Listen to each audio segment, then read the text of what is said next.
Good evening all of you. मैं शुभम कुमार आप सभी का फिर से यूट्यूब चैनल जेसी एजुकेटर पर स्वागत करता हूं। आज का लेक्चर जो है वो 10th क्लास के चैप्टर नंबर 3 है, जिसका नाम है, आप देख सकते हैं, दो चर वाले रैखिक समीकरण, linear equation in two variable.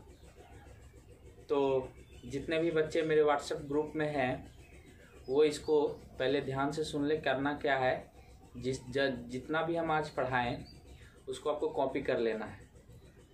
उसके बाद अगले इंस्ट्रक्शन का आपको इंतज़ार करना है। अगर जो व्हाट्सएप ग्रुप में नहीं है और चाहते हैं कि वो मेरे व्हाट्सएप ग्रुप में आए तो वो अपना नंबर भेज सकते हैं, वो भी आप हमसे पढ़ सकते हैं। अब से 10th क्लास का वीडियो जारी होता रहेगा। ये जो चैप्टर है थोड़ा लंबा है, इसलिए ये लेक्चर थोड़ा 5-7 लेक्चर या 8 लेक्चर या 9 लेक्चर 10 लेक्चर तक जा सकता है, क्योंकि ये थोड़ा लंबा वीडियो है, लंबा ये क्या है, एक्सरसाइज है। ठीक है, तो हम लोग स्टार्ट करते हैं। ये है दो चर वाले रैखिक समीकरण। उससे पहले आप में से जो भी मेरे चैनल को सब्सक्राइब नहीं किए हैं उसको सब्सक्राइब कर लें, और जो सब्सक्राइब कर दिए हैं उसको धन्यवाद।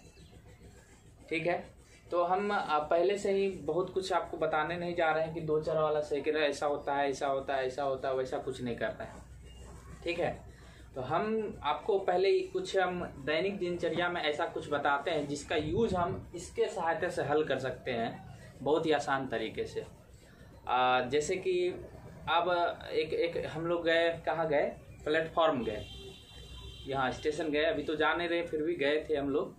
तो हम जो परिवार थे, तो हम में से थे दो जो एडल्ट, टिकट होता है ना एडल्ट, और फिर चाइल्ड होता है। तो हम लोग 2 एडल्ट थे और 3 चाइल्ड था, मतलब 2 पुरुष थे और 3 बच्चा हम लोग थे। तो बहुत बड़ी लाइन लगी हुई थी। तो हम क्या किए कि जो है एक परिवार और कटा रहा था, एक परिवार कटा रहा था। तो उसमें 3 पुरुष था और 2 बच्चा था। कितना? 3 पुरुष और 2 बच्चा। तो उसको 2000 रुपये का टिकट हुआ। जो वो सबको मिला करके कटा तो उसको 2000 रुपये का टिकट हुआ। 3 पुरुष और 2 बच्चा मिला के 2000 रुपये। फिर एक और था वहीं पास में परिवार, उसका था 5 पुरुष 3 बच्चा। 5 पुरुष कितना था और 3 बच्चा। उसको जो लग गया, उसको लग गया लगभग 3500 रुपये का टिकट। तो अब इस दोनों को देख करके मेरा मन में सवाल उठा कि मेरे पास तो 2 बच्चे हैं और 2 पुरुष हैं, तो हमको कितना रुपया लगेगा। तो अगर इस तरह का सवाल आपको सॉल्व करना है तो आप क्या कर सकते हैं कि दो चर वाले रैखिक समीकरण का हेल्प ले सकते हैं। ऐसा बहुत सारा एग्जाम्पल है जिसको हम बताएंगे, आपको तो लगेगा हाँ इसको सवाल हल करने के लिए ऐसा कुछ होना चाहिए। ठीक है, जैसे कि आप चल जाइए स्टेशनरी शॉप, चल जाइए, वो बंडल में बेचता है। पेन और पेंसिल को किस में बेचता है? बंडल में। और वो बंडल कैसा होता है? तो एक बंडल होता है, मान लो 2 पेन होगा तो 3 पेंसिल होगा। वो बोलेगा हम 20 रुपये हम दे देंगे। 2 पेन 3 पेंसिल साथ में लोगे तो 20 रुपये हम दे देंगे, है ना। और फिर एक और बंडल है जिसमें कह रहा है 3 पेन और 2 पेंसिल है, 3 पेन और 2 पेंसिल, वो कह रहा है कि हम जो उसको 30 रुपये में दे देंगे।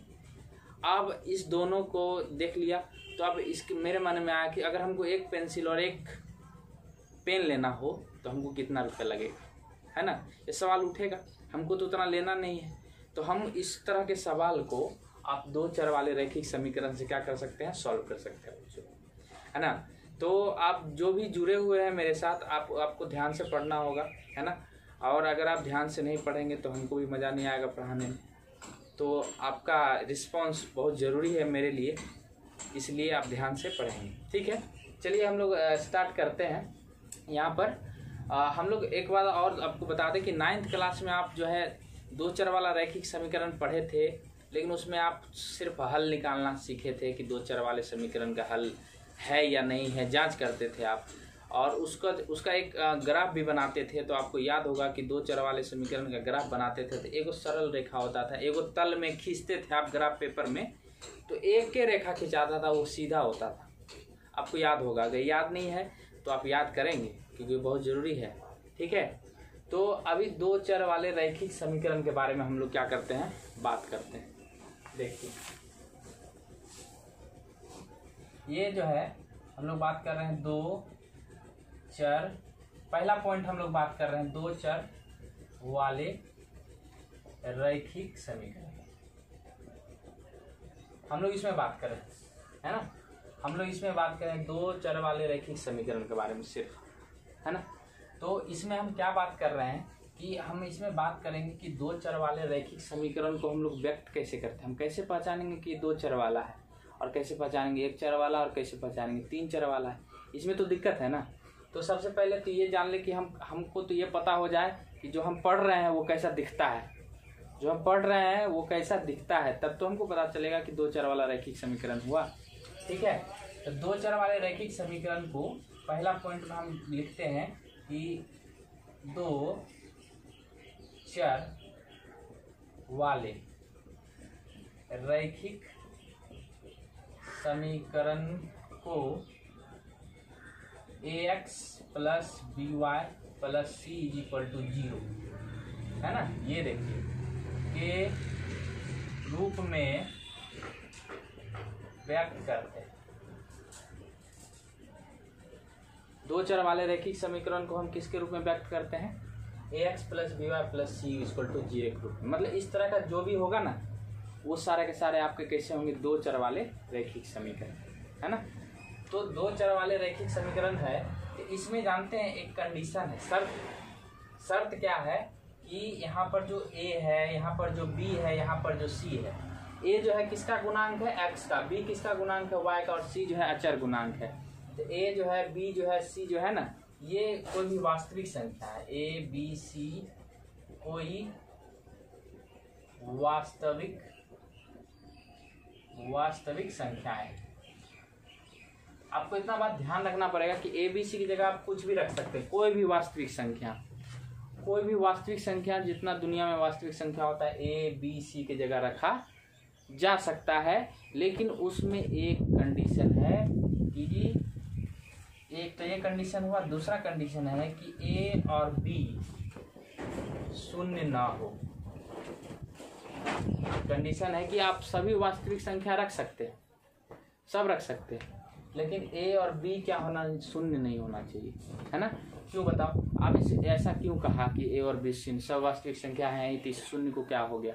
तो शून्य इसलिए नहीं है क्योंकि मान लो a की जगह शून्य हो गया, और हम लोग पढ़ रहे हैं दो चर, इसमें चर कौन है, x और y है ना।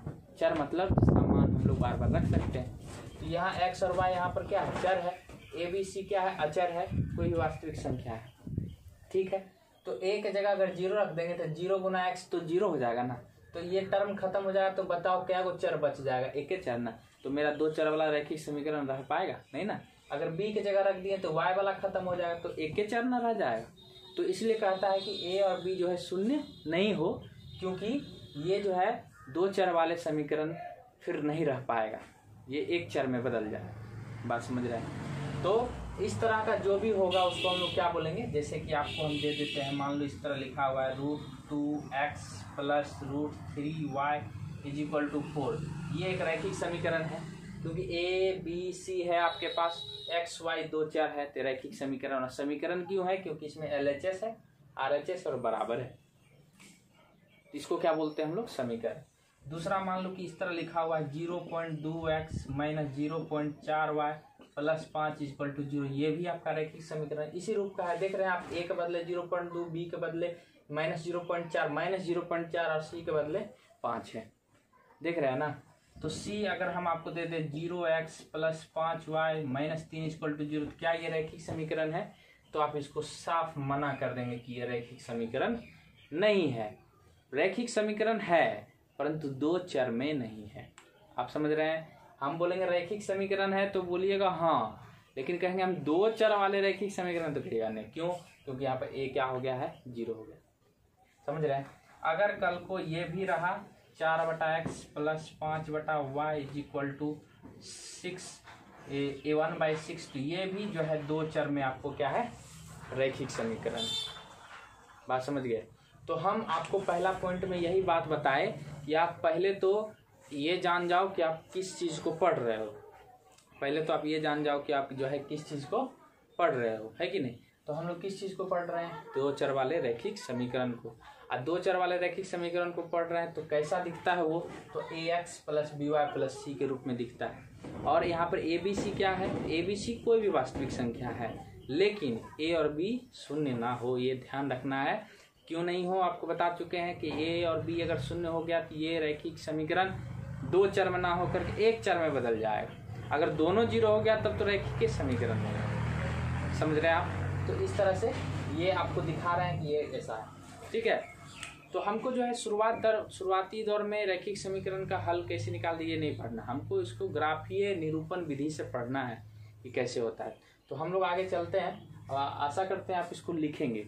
हम फिर से आपको बता रहे हैं, जो भी बच्चे पढ़ रहे हैं उसको आपको जो भी हम बता रहे हैं वो कॉपी में होना चाहिए और उसका फोटो आप हमको व्हाट्सएप पर भेजेंगे, है ना। हम आपको और भी इंस्ट्रक्शन देंगे कि कैसे पढ़ना है, ठीक है। उससे पहले हम आपको इतना बता दें कि वीडियोस देखते के साथ साथ आपको ये नोट भी करना है ना। चलिए आइए तो रैखिक समीकरण के हल के बारे में जानते हैं। ये था दो चर वाले रैखिक समीकरण, ठीक है। आप चलिए इसको मिटाते हैं।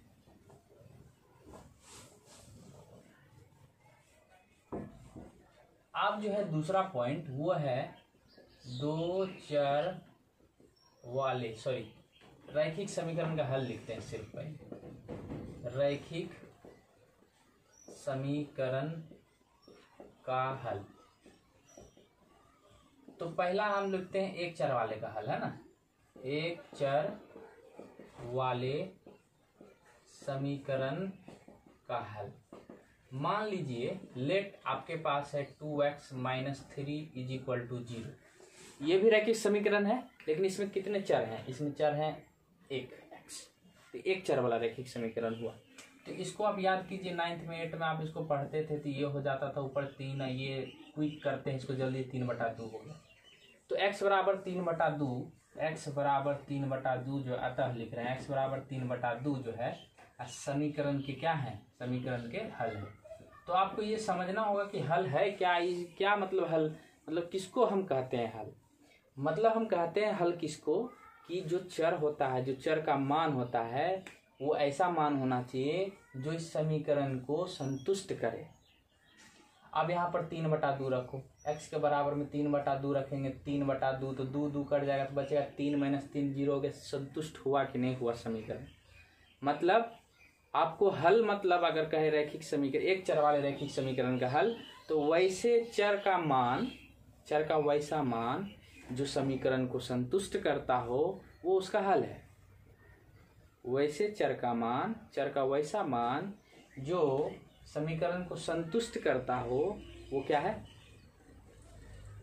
समीकरण का क्या है, हल है। अब इसके जगह x बराबर कुछ भी रखेंगे ना इसके अलावे तो वो संतुष्ट नहीं होगा। एक रखो, एक 2 एकम 2 में से 3 गया, क्या -1, क्या -1 है यहाँ, नहीं ना है, तो संतुष्ट नहीं हुआ। मतलब चर का वैसा मान, चर का वैसा मान जो समीकरण को संतुष्ट कर दे। तो यहाँ पर तो एक चर वाला था, लेकिन हम लोग बात क्या कर रहे हैं, दो चर वाले ना, तो दो चर वाले रैखिक समीकरण का हल के बारे में बात करते हैं। इसको मिटाते हैं, ठीक है। मान लीजिए कि हम लोग बात कर रहे हैं दो चर वाले रैखिक समीकरण का हल के बारे में। तो मान लीजिए कि अपने पास x बराबर, हम लोग एक क्वेश्चन दे रहे हैं, दर्शाइए कि x बराबर 4, x बराबर 5, y बराबर 4, है ना, x बराबर 5, y बराबर 4 रैखिक समीकरण x माइनस y बराबर 1 के हल हैं, आपको दर्शाना है ना।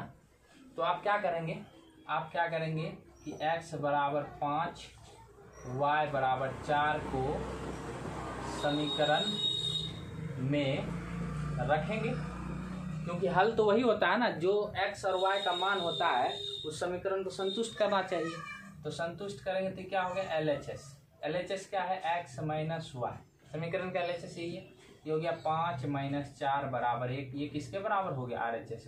क्या LHS RHS जब बराबर हो जाता है तो इसी को तो हम कहते हैं समीकरण को संतुष्ट होना। तो LHS संतुष्ट हो गया, तो अतः हम लिख सकते हैं कि x बराबर 5 y बराबर 4 समीकरण के क्या है हल। बात समझ रहे हैं, है ना। तो ये क्या हुआ, अभी जब आप देखें एक चर वाले समीकरण में, तो उसमें जो चर था x था, उसका भी मान आया 3/2। 3/2 नंबर है, और जब इसको आप देख रहे हैं तो x बराबर 5 y बराबर 4 ये भी नंबर है। इसका मतलब हुआ कि दो चर वाले हो या एक चर वाले हो, दोनों का जो हल होता है एक संख्यात्मक मान होता है। पॉइंट नंबर 1 समझने की कोशिश कीजिए। जो भी रैखिक समीकरण होगा, एक चर वाला हो या दो चर वाला हो, उस दोनों में से कोई भी हो, तो उसका जो वेरिएबल का मान होगा वो एक संख्यात्मक मान होगा, कोई नंबर होगा। बात समझ रहे हैं। और अगर दो चर वाला रैखिक समीकरण, तो उसका संख्यात्मक मान क्या होगा, एक युग्म होगा। फिर से बता रहे हैं हम कि दो चर वाले रैखिक समीकरण का जो हल होगा वो संख्यात्मक तो होगा ही, साथ में एक क्या होगा, युग्म होगा। युग्म मतलब जोड़ा, क्योंकि दो चर वाले में अपने पास कितना वेरिएबल है, 2, तो 2 आंसर तो आना है, एगो x का एगो y का। तो एक x के लिए आएगा और एक y के लिए आएगा। बात समझ रहे हैं। तो हम इसको लिख रहे हैं, हम इसको क्या कर रहे हैं, लिख रहे हैं, यहाँ पर पॉइंट नंबर डाल के लिख रहे हैं कि दो चर वाले रैखिक समीकरण का हल एक संख्यात्मक मान का युग्म होता है।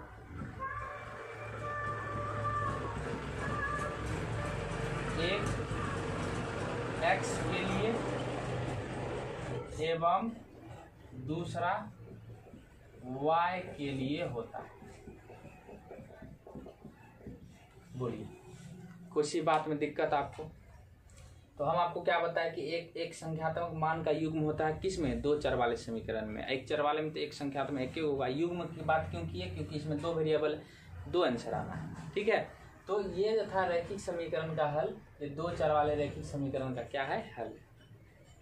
बात समझ गया। 3 नंबर पॉइंट, दो चर वाले रैखिक समीकरण के ज्यामितीय निरूपण। दो ऐसे लिख देते हैं, रैखिक समीकरण के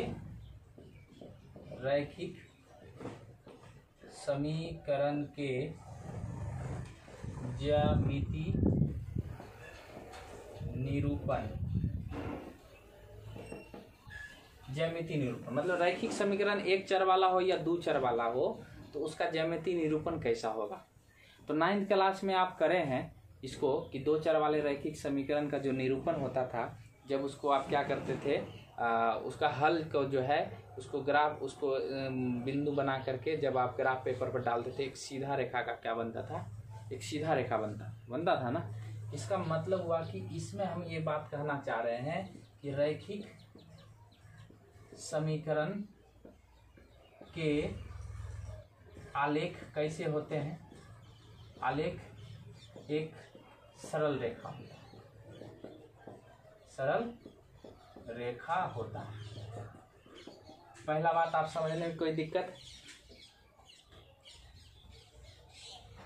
तो इसमें हम क्या बताएं कि रैखिक समीकरण के ज्यामितीय निरूपण, एक ज्यामितीय निरूपण हम लोग जब करते हैं, तो जब उसको हम ग्राफ पेपर पर आलेख करते हैं तो उसका कैसा बनता है, एक सरल रेखा। आप 9th क्लास में पढ़े हैं, एक दो चर वाला समीकरण का जो बनाते थे आप ग्राफ, तो नहीं बनता था, एक सरल रेखा बनता था। और आपको हम इसमें बता दें कि रैखिक समीकरण को अब इसमें जो बात है वो देखिए, वो जो ग्राफ होता है, जैसे कि मान लीजिए ऐसे हो गया कि ये जो लाइन है, तो लाइन पर तो बहुत सारा बिंदु है, तो ये जो बिंदु है ना, ये बिंदु आपको दर्शाता है कि उस समीकरण का हल है। नहीं समझे? मतलब कि अगर आप किसी समीकरण का ग्राफ खींचते हैं तो उस रेखा पर निरूपित प्रत्येक बिंदु ये दर्शाता है कि उस समीकरण का क्या है, हल है। मतलब ये बिंदु भी इस ग्राफ के समीकरण को संतुष्ट करेगा। ये बिंदु ये मतलब उस रेखा पर निरूपित प्रत्येक बिंदु, है ना। हम लिखते हैं यहाँ पर समीकरण रेखा पर प्रत्येक बिंदु, रेखा पर प्रत्येक बिंदु ये दर्शाता है कि रेखा पर प्रत्येक बिंदु ये दर्शाता है कि वे समीकरण के हल हैं।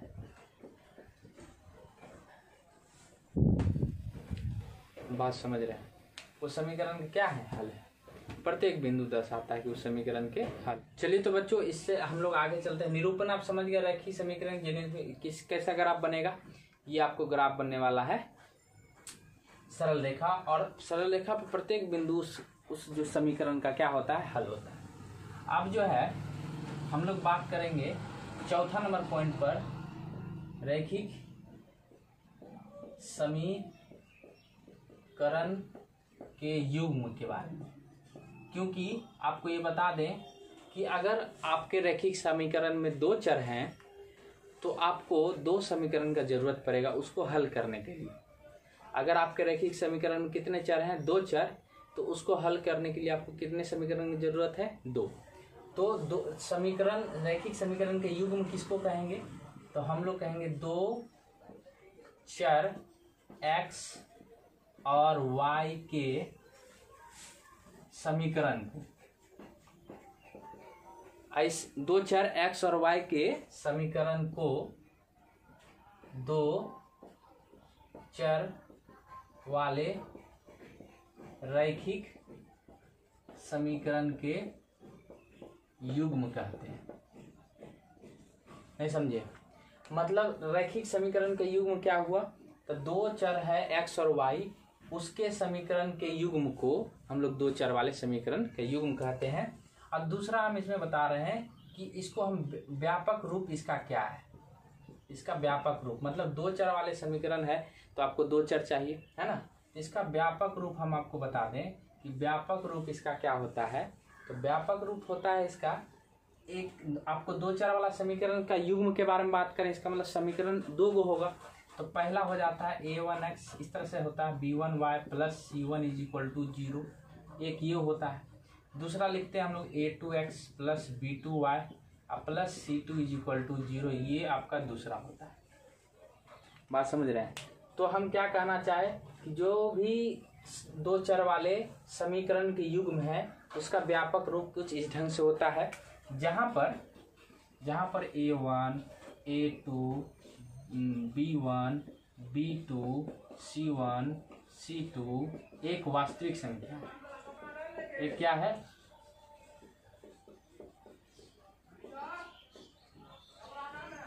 वास्तविक संख्या है, ठीक है। और जहां पर a1, a2, b1, b2 शून्य ना हो। बात समझ रहे हैं? तो ये जो है ना आपको दो चर वाले समीकरण युग्म है, तो उसको किसको कहेंगे? तो ऐसा चर x और y को समीकरण के x और y के समीकरण को दो चर वाले समीकरण युग्म कहते हैं। उसको हम कैसे व्यक्त करते हैं? अगर हम दो चर वाले समीकरण ax plus by plus c लिखे थे ना, लेकिन हमको युग्म के बात कर रहे हैं, तो युग्म में आपको हो गया a1x plus b1y plus c1 equal to 0, a2x plus b2y plus c2 equal to 0। जहाँ पर a1, a2, b1, b2, c1, c2 ये सब वास्तविक संख्या, इसके जगह कुछ भी रख सकते हैं आप, ठीक है। सिर्फ a1, a2 और b1, b2 के जगह 0 नहीं रखना, क्योंकि आपको पता है कि ये जो है समीकरण ही नहीं रह पाएगा, ठीक है। तो आपको जब आप 9th में याद कीजिए, जब आप इसका ग्राफ बनाते थे, आप तो क्या होता था कि समीकरण युग्म का जो ग्राफ बनाते थे तो उसमें आप एक सरल रेखा होता था, एक तल में खींचते थे तो क्या होता था? एक सरल रेखा। लेकिन दो चर वाले रैखिक समीकरण युग्म का ग्राफ बनाएंगे तो आपको कितने सरल रेखा होंगे? दो, और इसके तीन संभावनाएं। मतलब ये कैसा कैसा हो सकता है? देखिए, इसमें हम तीसरा पॉइंट बात कर रहे हैं कि इसके ग्राफ के बारे में। आलेख संभावनाएं। पहला, दोनों आलेख कैसे हो सकते हैं? प्रतिच्छेदी। दोनों आलेख कैसा होंगे? एक दूसरे को काट सकते हैं। जब दो आलेख आएगा, जब दो तो हो सकता है एक दूसरे को काटे, हो सकता है कि एक दूसरे को नहीं काटे। इसका मतलब वो क्या हो? समांतर हो।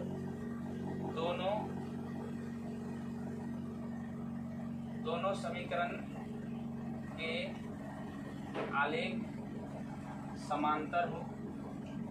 तीसरा, दोनों समीकरण के आलेख समपाती। मतलब हम ये कहना चाहे कि दो चर वाले समीकरण युग्म जो होंगे उसमें दो चर x और y होंगे, तो उसको आप कह दीजिएगा दो चर वाले समीकरण का युग्म है। और उसको हम कैसे व्यक्त करते हैं? तो a1x + b1y + c1 = 0, a2x + b2y + c2 = 0। और दूसरा बात हम क्या बोले कि अगर हम इसका ग्राफ खींचते हैं, जैसे हम 9th में ग्राफ खींचते दो चर वाले समीकरण का, एक तो सीधा लाइन होता था, लेकिन जब हम इसका ग्राफ खींचेंगे, जब इसका ग्राफ हम प्लॉट करेंगे, तो यहाँ पर आपको दो समीकरण है तो दो ग्राफ बनेगा। तो दो ग्राफ बनेगा तो उसकी क्या क्या संभावनाएं हैं, मतलब वो क्या क्या हो सकता है? हो सकता है दोनों एक दूसरे को काट दे, दोनों ग्राफ। जब दोनों एक ही तल में होगा, जब दोनों एक ही तल में आएगा तो हो सकता है दोनों एक दूसरे को काट दे, तो हो सकता है दोनों एक दूसरे को समांतर रखे, या हो सकता है कि एक दूसरे पर चढ़ जाए, संपाती इसको बोलते हैं। मतलब एक रेखा है, दूसरा भी ग्राफ उसी रेखा पर बन गया, तो उसको हम लोग क्या बोलते हैं? संपाती। तो बच्चों हम ये कहना चाह रहे हैं कि आज यहीं तक रहने देते हैं, उसके बाद आप इसको अभी लिख लेंगे और हमको जब आप दिखाएंगे, जब हमको आप रिस्पॉन्स अच्छा लगेगा तो हम आपको आगे भी वीडियो बताते रहेंगे। ऐसे हम आपको वीडियो बताएंगे ताकि आपको दो चर वाले रैखिक समीकरण और भी बेहतर तरीके से समझ में आए।